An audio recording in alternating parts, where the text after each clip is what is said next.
Hey folks, this is Kalani. The Prepatch event for the War Within is available for testing on the beta, and it's going to give us some new easy catch-up gear options, a couple of new mounts, there are some interesting pets to collect, some larger bags for your ults, as well as a new heirloom ring. The event itself will take us back to various older zones where we'll revisit some key memories from the past. So let's check out what we'll be doing in the last few weeks of the Dragonflight expansion before we head into the War Within. Now before we jump in, be sure to hit up that like button and subscribe so you never miss another video. During the Prepatch event, 3 different zones will start to experience radiant echoes. Memories of Azeroth's past are bubbling up, and we need to clean things up while earning some shiny new rewards. The event can appear in Dustwallow Marsh over in Kalimdor, in Dragonblight up in Northrend, and then in the Searing Gorge over in the Eastern Kingdoms. The currently active zone will have a little Azerite bubble over it, so it's super easy to find. Each zone is active for an hour and a half on the beta, but obviously that could change by the time it goes live. Dalaran is going to serve as our little hub for this event. Khadgar asks us to visit him here and figure out what these radiant echoes are, so that's where the questline kicks off, and this is also where the main event vendor is located as well, so we'll be popping back here quite often. To make getting around even easier, there are also 3 portals right next to the vendor that take you to each event zone, so there's one for Dustwallow Marsh, one for Dragonblight, and one for the Searing Gorge. The currently active event zone also has an extra Azerite sparkle effect on the portal, so you know where you need to head without checking your map, so that's a nice touch as well.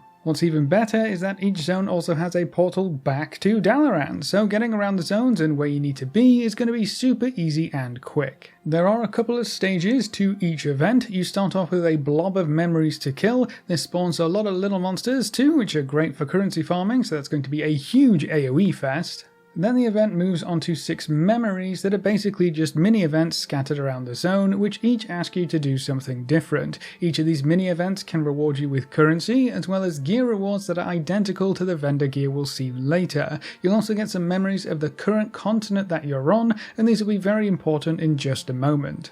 After all 6 mini-events have been completed, the event mini-boss will spawn. Depending on the zone, you'll be going up against the Lich King, Onyxia, or Ragnaros. The mini-bosses do use the same abilities as these characters did when they were raid bosses too, so that's kinda cool. After the mini-boss is dead, that's kind of it until the next zone comes up. As per usual, we're going to have a brand new currency to collect throughout this event. This time we'll be scooping up Residual Memories, which can be used to buy various goodies from the event vendor. Any monster you kill in the event drops the currency, so the more you can tag in the big events, the more currency you're going to get. When you kill the mini-boss for the event, you'll also get 500 Residual Memories. We're not sure if there's a limit on how many times you can benefit from that reward just yet, but taking part in the events should net you quite a bit of the Residual Memory currency. Now, one of the main sources of this currency are going to be the daily quest. Each of the 3 zones has its own daily quest, which rewards you with 1500 of the new currency. The daily quests are super simple to complete. You just need to take part in the event and kill the mini-boss for that zone. If you complete each daily quest, so complete the event in each zone once per day, you can earn 4500 Residual Memories just from the daily quests, and that's enough to buy you a few pieces of gear or work towards some of the more expensive rewards on offer. The other main source of currency comes from just killing remembered mobs in the event zone. While the radiant echoes persist in a zone, you can always find clusters of remembered mobs scattered around that you can kill pretty much as you want. It's currently not a great way to farm the currency, but maybe that's the point. So the vast majority of the currency seems to be tied to those daily quests and taking part in the event, but if you really want to farm some more, you can do, it's just going to be pretty slow. What's really cool about this new currency is that it's one of the first currencies we'll be collecting with the new Warband transferable currencies feature in place. In case you didn't know, the new Warbands feature makes a lot of different aspects of your progression account-wide instead of character-specific. The Warbands feature is also going live with the pre-patch for the War Within, so we'll have some time to get used to it before the War Within releases later in August. And part of that big system is the ability to transfer certain currencies to your alts right from the currency menu. So you can go in into your currency tab, click on the transferable currency and just send it straight to your alt. There's no vendor item that you need to buy and mail, you don't lose any currency in the conversion or transfer, you can just send the currency wherever you need it. There are a lot of currencies that you will be able to do this with, and most of the new ones we're collecting in the War Within come with a feature as well, but those aren't relevant to the pre-patch event. Just know that you can collect this currency on whatever character you want and then transfer it to another character that you want to buy the stuff on. The odd part right now is that the actual big event seems to start right when a new zone has the Radiant Echoes effect, so you'll need to be there pretty quickly after the switch over. Once the big event has been completed in a zone, it doesn't seem to start up again or respawn at all, at least from what I've tested so far. So if you pop by the zone towards the end of its timer, or really after the first 5 minutes of the zone switching over, the only thing to do in that zone is going to be kill the small mobs around the map. So you want to be in the zone ahead of the switch, right when one zone is ending and another one is starting, so you're ready and waiting to take part in the event as it starts, giving you the best chance of actually getting credit for the event and the daily quests. So that's pretty much how the event works, but what goodies can we pick up from the event? What can we spend our hard-earned residual memories on? Well, the vendor for this event is located in Dalaran, right next to the portals, so it's always going to be easy to check what you might want to buy next. The first reward is a lifeless stone ring, which doesn't do too much on its own, but the plan here seems to be to collect a few different items from the event zones.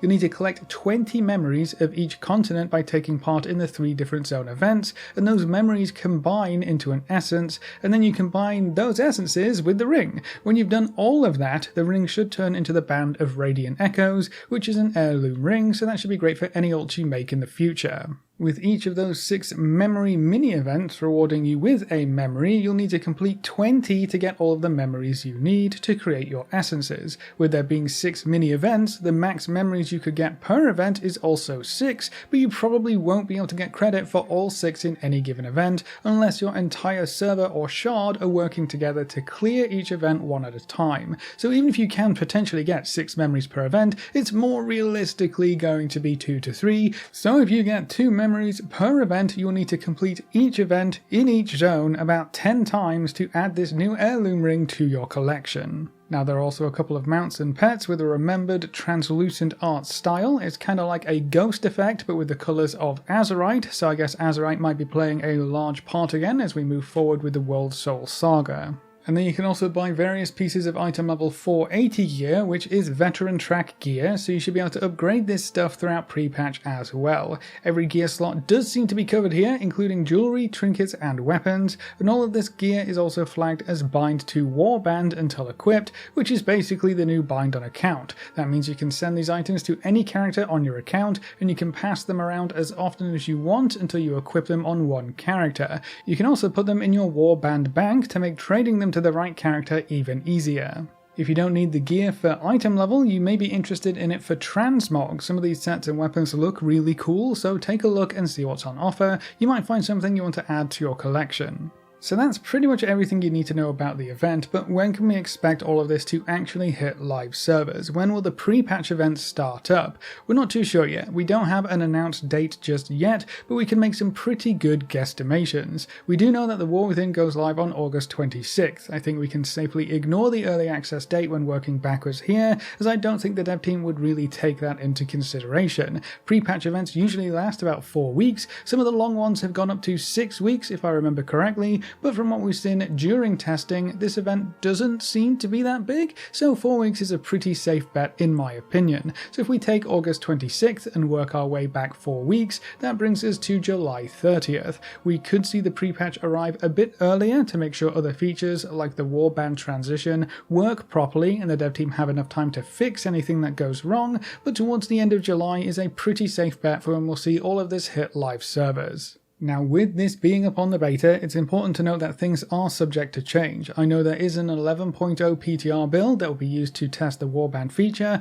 and make sure that transition is as smooth as possible, so the pre-patch event might come up with that PTR as well for further, more specific testing. We're just going to have to wait and see. But that's how the pre-patch event is shaping up so far, what we'll have to do, and what you can get out of it. What do you think from what you've seen so far? How do you feel about our Mists of Pandaria remix characters maybe not getting to take part part in the pre-patch event for very long because the Mists event ends quite a bit after this pre-patch could start, and when do you think pre-patch will start up? Is July 30th too late? Let me know what you think in the comments below. A big thank you to all of our supporters over on Patreon and to all of our members here on YouTube. You can see the names floating by on screen. If you're interested in supporting the channel, you can find links in the description or click the join button just below this video. If you enjoyed the video or found it useful in any way, make sure to subscribe and ring that notification bell so you're always kept up to date.